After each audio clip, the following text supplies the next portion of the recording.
¡Eso! ¡Sigan aplaudiendo como focas!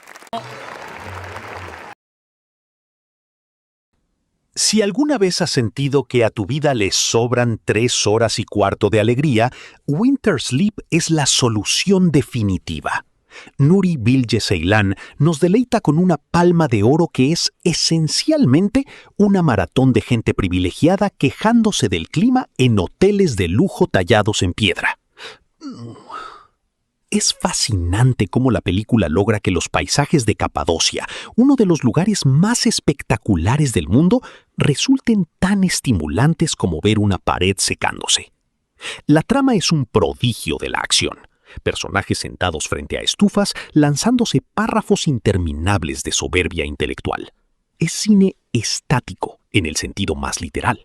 Si te duermes durante 20 minutos, lo más probable es que el protagonista siga en la misma silla analizando su propia vacuidad. Premiar este ejercicio de narcisismo contemplativo demuestra que, para el jurado de Cannes, la calidad se mide en minutos de aburrimiento por metro cuadrado. Winter Sleep no es una película, es una prueba de resistencia para críticos que confunden la anestesia con la trascendencia.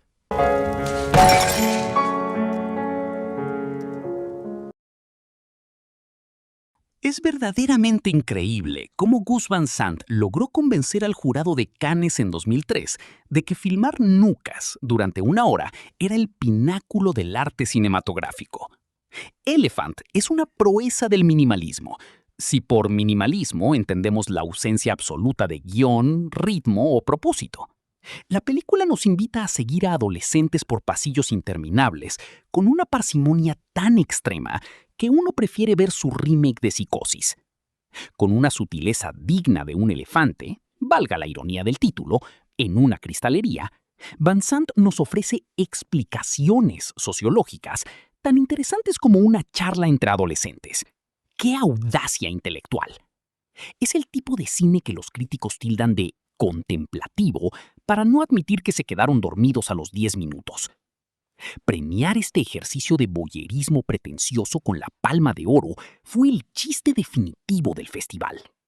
Una obra que confunde el vacío existencial con la profundidad artística y que demuestra que, con suficiente cámara lenta, cualquier paseo al baño puede parecer una declaración política. What are you doing? They'll come back.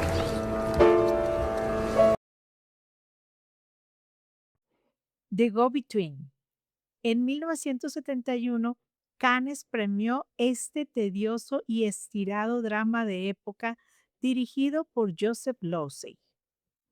La película intenta hacer una crítica sutil a la rigidez de las clases sociales victorianas a través de un niño que la hace de mensajero en un romance prohibido. Pero el resultado es un bostezo monumental de casi 2 horas, con un ritmo exasperante, planos fijos que parece que no terminan nunca y unos amantes que tienen la pasión de 2 piedras. Que esta película descolorida y pretenciosa se haya llevado el máximo galardón del cine de autor solo demuestra que a veces la sobriedad formal se confunde erróneamente con la genialidad. Una palma de oro al aburrimiento. It's this kind of walk. Oh, no. Oh, yes. The Knack and How to Get It llegó en 1965 para demostrar que podía ser una tortura cinematográfica de primer nivel. Resulta inentendible que el jurado de Cannes, en un arranque de modernidad mal entendida, premiara esta oda al caos visual y al humor que caducó incluso antes de que se viera en pantalla grande. Richard Lester, fresco tras dirigir a los Beatles, decidió que la trama era un accesorio opcional. La película es un montaje frenético de gente corriendo por Londres con la gracia de un dibujo animado con hiperactividad. Todo para contarnos el fascinante dilema de un hombre que quiere aprender a conquistar mujeres. En efecto, es un manual de seducción juguetona envuelto en una estética de videoclip experimental que te deja con un dolor de cabeza digno de la peor resaca sesentera. Otorgarle la palma de oro a este ejercicio de estilo inerte es el equivalente fílmico a premiar un comercial de laca para el cabello. Un hito del cine, para ver en silencio y de espaldas.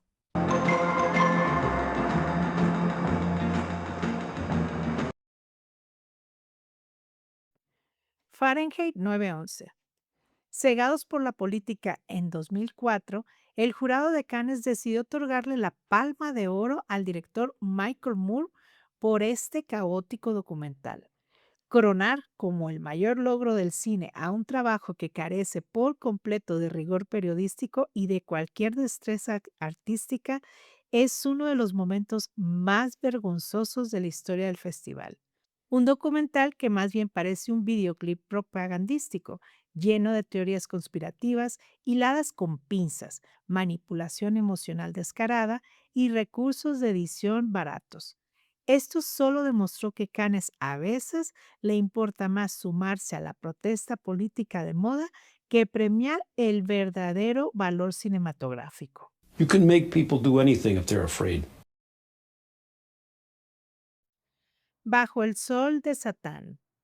Una palma de oro a un soporífero calvario teológico dirigido por Maurice Pialat, y que encima le arrebató el premio a una obra maestra como El cielo de Berlín del maestro Wim Wenders. Estamos ante una de las mayores injusticias en la historia del festival. Con una narrativa árida y repetitiva donde el atormentado cura rural se la pasa deambulando por el lodo, debatiéndose entre la fe y las visiones del demonio, en un tono que pretende ser místico, pero que resulta simplemente insípido. Un premio tan absurdo que hasta el mismo público de Cannes lo abucheó la noche de su estreno, demostrando que a veces la crítica se arrodilla ante cualquier cosa que huela a falsa trascendencia religiosa.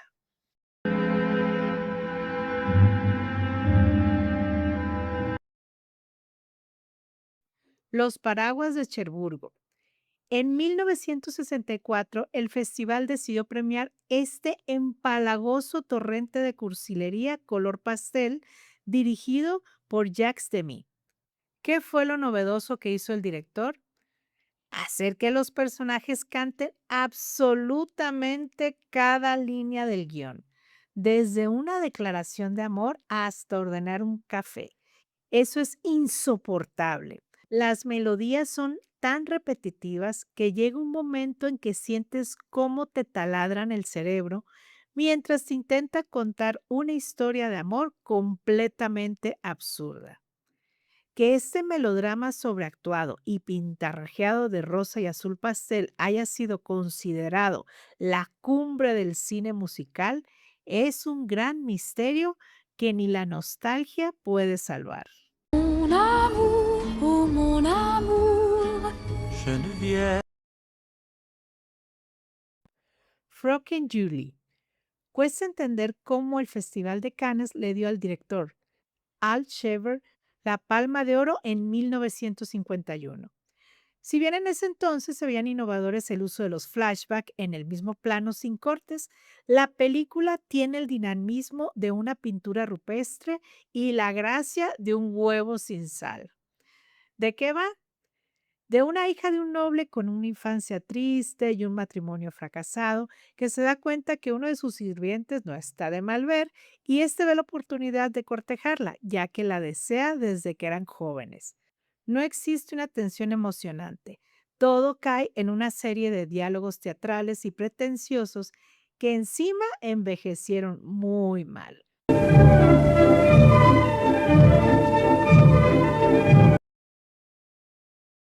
Siempre habrá formas de superar una mala elección, y en 2021 llegó Titán, para demostrar que con suficiente aceite de motor y falta de sentido común, puedes convencer a un jurado de que el shock es lo mismo que ser un genio. Julia Ducournau nos ofrece una historia tan coherente como un sueño inquieto tras ingerir piezas de repuesto. Una mujer que tiene relaciones íntimas con un Cadillac y termina embarazada de un Transformer. ¡Pero qué horror! Y no del bueno. Es conmovedor ver cómo el Festival de Cannes confundió la provocación barata con la transgresión filosófica.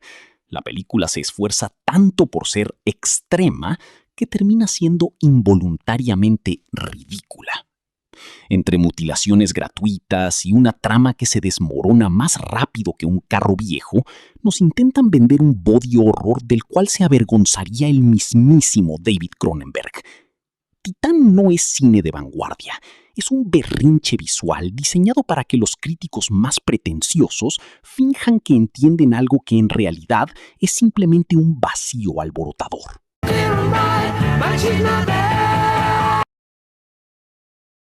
Ganar la Palma de Oro suele ser sinónimo de vanguardia cinematográfica, pero en 1959, el jurado de Cannes decidió que lo más transgresor era premiar una postal turística con delirios de grandeza. Orfeo Negro es, sin duda, la cumbre del exotismo condescendiente.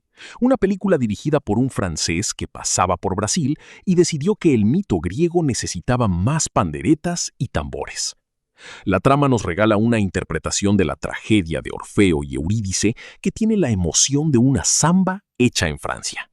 Es fascinante cómo Marcel Camus logra que la muerte parezca un inconveniente menor entre tanto baile. Y tan es así que nos deja botados en el carnaval y se olvida completamente de la historia. Es cine de exportación para europeos que querían ver pobreza pintoresca sin sentirse mal. Una obra maestra del vacío absoluto que hoy sobrevive solo porque la música es lo suficientemente buena como para hacernos olvidar que en pantalla no está pasando absolutamente nada relevante. Alegría y morte. Te invitamos a ver estos videos. Suscríbete a nuestro canal, dale like y comparte.